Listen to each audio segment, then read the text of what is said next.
because we're going to talk about that logo. That logo is pretty cool.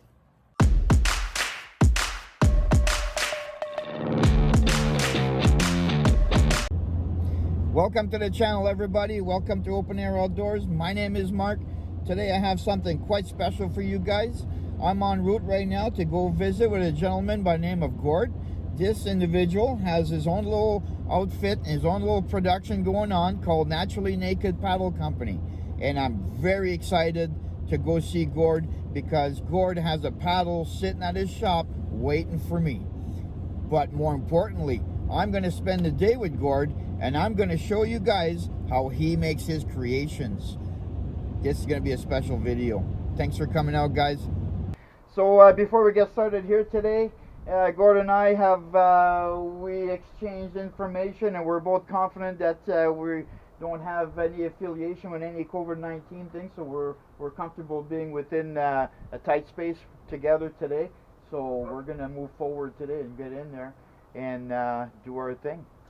I live here and I work here. Yeah. There's about 10 steps difference. And so. I spend most of my time out in the boonies, so yeah. We're pretty good. Right on, man. Let's go do this. Let's do it. Thanks for having me over. My pleasure. Welcome to Peterborough. Peterborough, you know what? Yeah, Peterborough. Let's talk about Peterborough. Peterborough, Ontario, Canada. Gord, thank you for having me in your shop. This is Canoe Central right here. This is the it is the paddling and canoeing capital of the world. Yeah, so it's quite fitting that you, a paddle maker, creator, are nestled right in the middle of a paddle country. That's awesome. Yeah.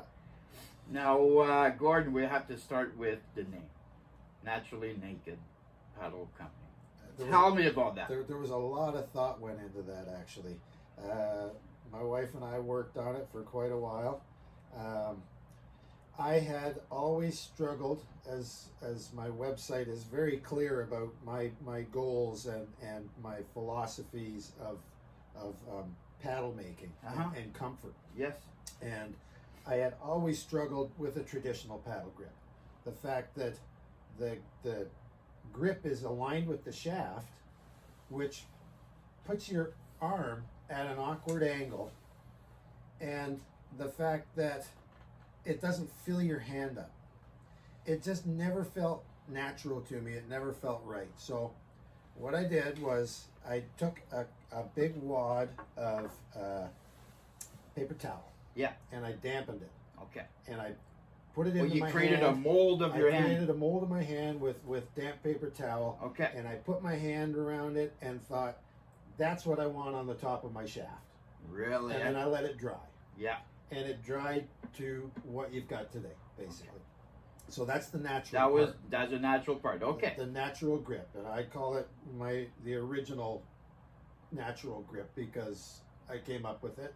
Okay. There are companies that are doing similar things, but this is the first one that I've ever found that is this extreme. Okay. Some of them just take your typical grip and then they cant it forward a little bit. You know, yes. I'm gonna jump in 2 seconds. I found you on Instagram, and then I fell in love with your work instantly. And then I followed you to your webpage, and I read about your grip thing, and that captivated me. It's like, yeah, I want to know more about this grip because I have had carpal tunnel surgery on both my hands, and the idea of a better grip is certainly going to be right up there. It's right up my alley, and that kind of propelled me forward to message you on Instagram, and we started dialogue, and next thing you know, I'm here, and yeah. It's exciting. It's exciting. My wife always had shoulder problems. Okay. Paddling. Yes. Not with anything else, just paddling. Yes. And I made a paddle for her, and almost instantly, as soon as she started, changed from this angle to the 90 degree, full 90 degree between your forearm and the shaft, her shoulder problem went away. It makes sense. It makes perfect sense, especially from like I said, for me, I've already had surgeries, and we're all familiar with the J-stroke, right? With the thumb out, and for me, I don't J-stroke. I never do it because I would be in so much pain bending my wrist every, say, 20 seconds, every time you stroke. So the idea of your handle the way you create it is awesome, because it is right there. Yeah, there's no, I Canadian stroke, right? Yeah, yeah. So when I come through, I pry on the gunnel to avoid having to bend my wrist. So this handle right here is awesome for that. And I haven't tried it yet, but obviously next season I'm going to have fun with that. I Canadian stroke myself. I like to leave the paddle in the water as long as possible. Yes. And people are surprised when they see how much control you have over the boat, where you're not even, like when I'm doing my Canadian stroke, I'm not even prying. Like I'm not putting any effort to push the paddle out. I'm just bringing it through the water, so it kind of, You're angling it as we're rolling, you're and angling. you ring, and what I do, I paddle very low. My hand never gets above my chin, so what I like to look at it is it's a lever. Yes. You know, so I push out as I'm pulling back, and it gives you twice as much power, because it's almost like I'm punching, you know. And as I'm doing that, and then I bring it down. Yeah. I bring it through the water, roll it in, and then just out, and then back in again. Yeah. You know, and I'm digging straight up and down to avoid that sweeping motion that gets you turning more than you need to. propels you more to one side. Yeah. But yeah, when you turn that down and bring it through the water, it's amazing that slicing action, how that will correct the back end of the canoe. Now the other thing, you specialize on the outer tail.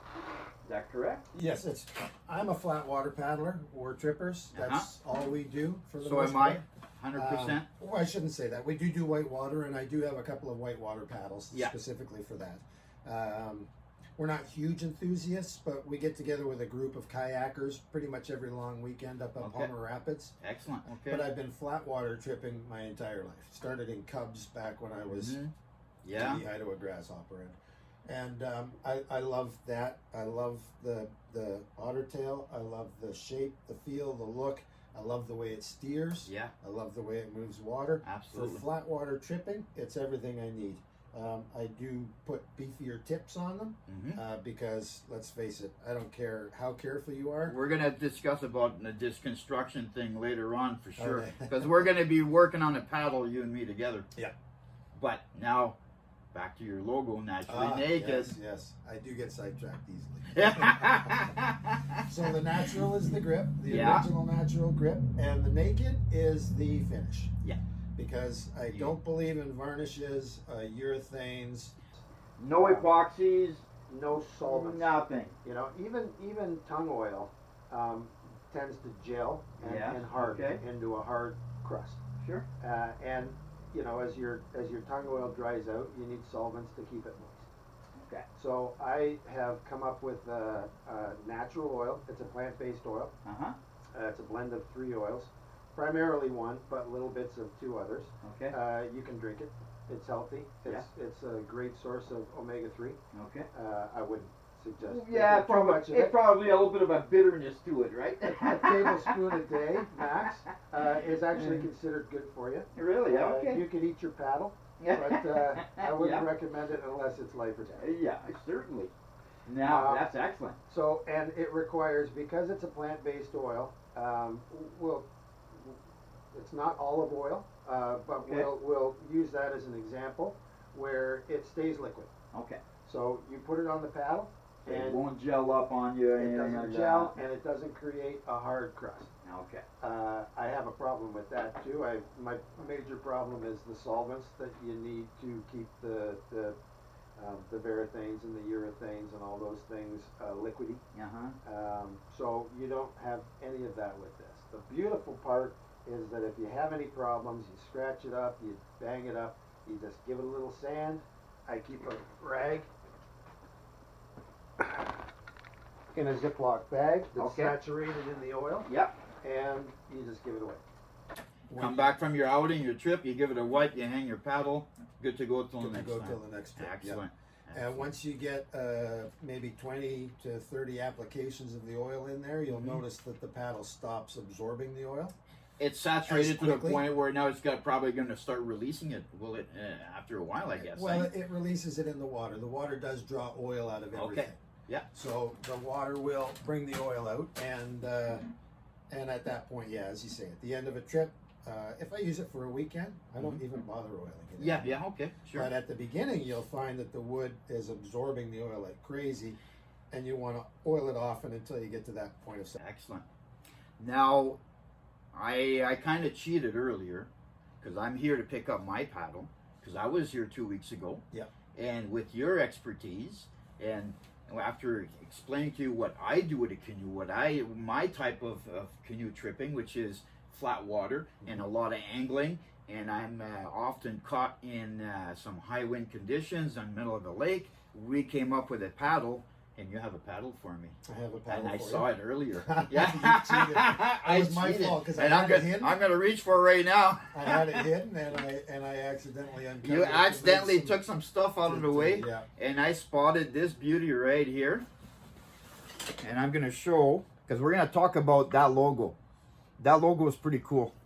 I like that logo, That's and an that logo interesting is story, actually too. burnt in. Burnt in, yeah. That's a branding iron, basically.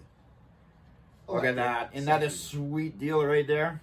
That is absolutely, y'all did yourself. This is absolutely beautiful, beautiful, beautiful, beautiful. They all come with a bottle. And of they oil. all come with the bottle. I'll have a teaspoon a day, I guarantee. And the care instructions in the little pamphlet. Excellent. You know, this is, I'm going to dive in here and mention that that's the difference when you're dealing with a professional like yourself. Because I came in here and I contacted you and I just had to have a paddle. And my thoughts were, what material should I have? And you primarily work with 3 materials, right? Yeah, Primarily? Yeah.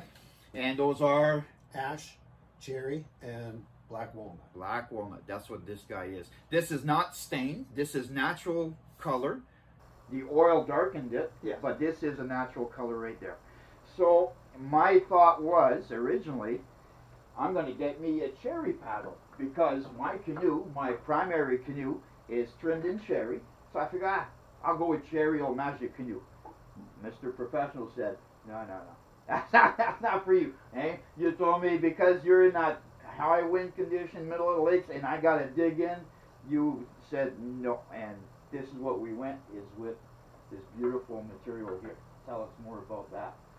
Well, I like to work with every customer and make sure that they're getting a paddle that meets their requirements, meets their needs. Cherry is the lightest of the 3 woods, roughly 26, 34 pounds per cubic foot in that range. Okay. Although it's not nearly as dense as the walnut, and the walnut is not as dense as the ash. The ash is definitely the heaviest. The in between. Oh, he's the heaviest. Yes. Yeah, Okay. the ash is the heaviest. It's Okay. very hard. It's super durable. You know, Yeah. an ash paddle, well, that's what they make baseball bats out of. Oh, okay. Typically, you know, so it's a very durable material. But so is the walnut. The walnut and the cherry are a little bit softer, but they're also significantly lighter. Well, for example, there's plenty of cedar paddles out there. Yeah. I mean, I can't get much softer than that. No. And I have a Or lighter. Or lighter. Yeah, I have a cedar paddle, and the durability just isn't there. The tips wear off in no time. Yeah. You know, and that's what's happening with me. I have a cedar paddle, and the tips is wearing right off on it. Yeah. So this is going to be quite the treat for me to have a nice hardwood paddle like that. This is awesome. I can't wait to get that thing in the water. Well, this is mine. It's That's a your walnut. personal paddle there, yeah. Yeah, and that tip is, we're about 4 seasons into this paddle. Okay. And it hasn't changed at all, except for the fact that the flat square edge has become rounded off Yeah. now. Because And- you originally started with a square edge, is what you've done. The same as what you have, yeah. Yeah, it's quite square. I do my the edges right down to the tip are all square. And people have said, why don't you do them rounded? It'll round itself out It with time. will round itself out, and I like the precision of having that square edge, because with a round edge, you can't see the uniformity of the thickness of the edge. Yeah. With a square edge, you can look at it and run all the way down and say it's perfect. You know, so for me, I'm a bit of a attention to detail guy. Oh, you again, know. it's obvious. It's obvious. There's a lot of detail in here, And- and the attention to detail. You say thickness. If I take this out to the camera, look how thick that is there compared to this part here. This is another design that you incorporate in all your paddles. Yes. It's a lot thicker. You just don't go thin to a tapered edge like you see just about any paddle, really. Yeah. You put an extra thickness on the tip. What they refer to as a handcrafted paddle. Uh-huh. I won't get into the manufacturer. But if you go on the website of any of these companies that are doing so-called handcraft work, Uh-huh. what you typically see is a guy dragging the paddle blade across a belt sander Okay. to take the material off. Yeah. I don't do that because of the spine. Mm-hmm. They all incorporate a spine as well, Yeah. which blends the flex from the shaft through to the... Yeah, I think that is very, very The important blade. to mention that. That's a key design feature of any well-made paddle. So when you And go... you talk about that on your website, how you have a raised spine right in the middle, giving an extra rigidity to your paddle and strength. extra rigidity, but what it also does is it allows you to keep the top of the blade Uh-huh. consistent thickness with the middle of the blade Okay. and the bottom of the blade all the way down to the tip where it gets a little thicker. And what that does is it reduces weight. Okay. So Sure. if you read up on classic paddle design, they will always talk about spine. So then again, you take this mass-produced paddle, and you can see there's no distinct spine in here. They're just, again, dragging it across the belt sander and checking it with calipers to make sure Yeah. they've got the right thickness. You want to be consistent. What you get here with the thinner tip, which it is a little bit thicker than the rest of the blade, but it's so insignificant that it But doesn't right matter. away, I got to point that out. This is a well-used paddle. I Yeah. can tell. I have paddles like this. Yeah. But right away, it's a varnish finish. Yeah. The varnish is gone, Yeah. and you have an instant crack. A crack, yeah. We're going to talk about this later as well, because we're going to be working on this paddle. This is this would this still be a blank in your process? yes. This would be a blank. And if you look at the start of your handle design that you create, that is very beefy. Yeah, there's You a lot start of with a material that comes. large chunk. There's no lamination No. whatsoever in any of your paddles. No. You don't believe in lamination. All your paddles is one solid piece of wood, which reminded me something we discussed, your grain orientation. I think you should talk about how your grain, how you select your wood for your paddles, what's a good candidate for a paddle, and it all has to do with grain. How about Yes. let's touch on that. So you go to the mill. There's mills all over Ontario. It's such Yeah. a great place to get wood. I deal with a couple of mills, but I go in, and typically they don't have what I want in their showroom. So they're really good about letting me go back into the warehouse. Take into the pot. And I'll go and get somebody to move a couple of bundles around to get down to the stuff that I want. Okay. And then you go through it. So as we discussed earlier, I typically go with 10 quarters. So that's 2.5 inch thick. And then what I will do is I will cut the blank down or cut the board down. So this board here is the start of a paddle. Now, how close is it to the actual length of finished product length?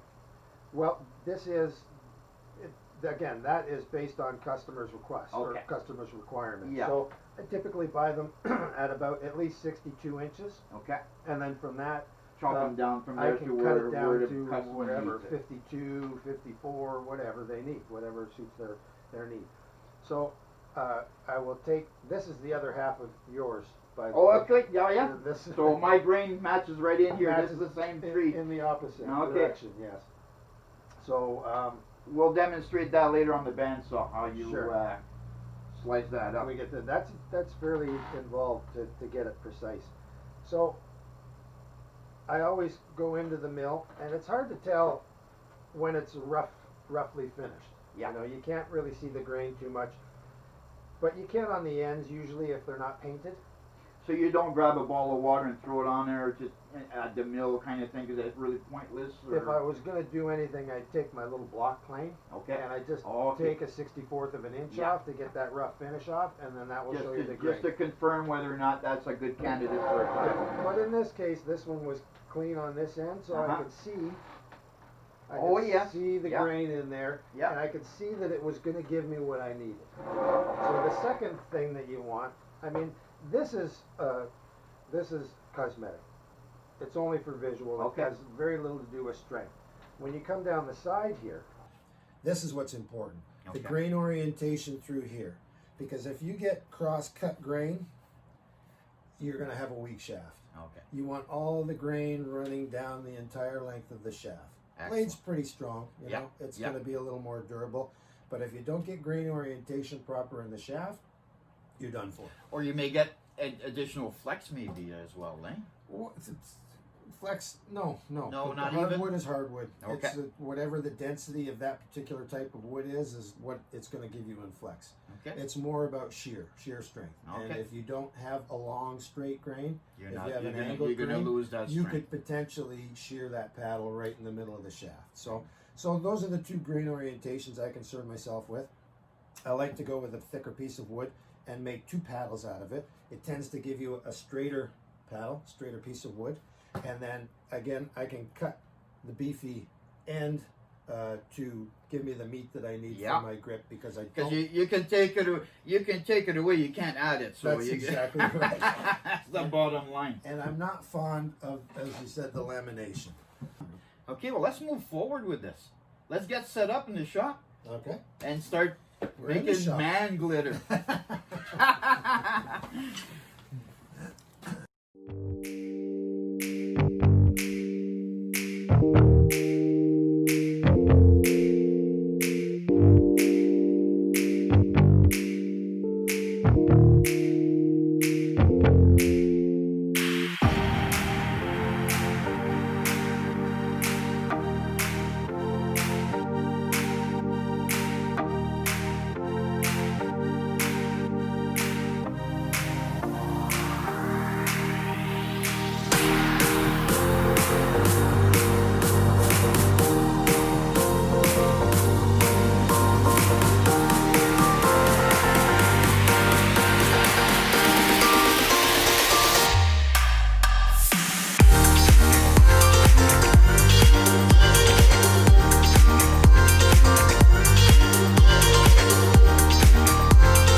Okay, Gord, you wanted to talk about the logo because you have something special with the logo. Well, the logo took some thought too, just like the company name. The company name was a little long to have in a logo, so we pared it down to just the three letters. The left side of the three letters is a paddle. It's hard to see, but if you've got the logo, you can see Yep. the detail. The right side of the two ends is actually a side view of the grip. Of the special grip that you create.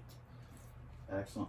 I had some ideas, and we enlisted a young, talented woman in the neighborhood, Mary Kate Ashley, who is a local folk singer, plays at the Peterborough Folk Music Festival, or at least had been at that time. Excellent. And we asked her for some ideas on design and setup of the logo. I knew I wanted a canoe.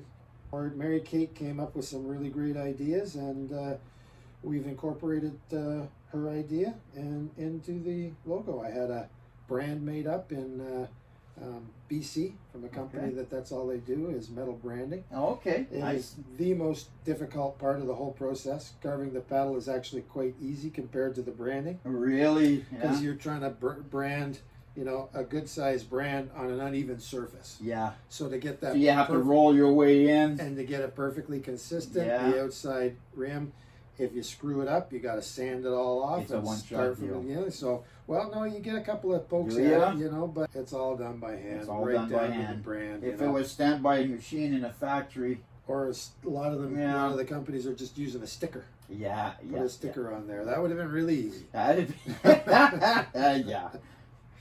But no, it was a great pleasure meeting Thanks, you, Gord. working with you. He's got a website. He's got Instagram. Links down below. Thanks so much. Yeah. I'm going to enjoy my paddle. I hope you do. I hope you do. Awesome. We'll get together paddle. We will. We will. We will. We'll go. We were supposed to paddle the canal here in Peterborough. Yeah. But weather, blah, blah, blah, we couldn't make it happen.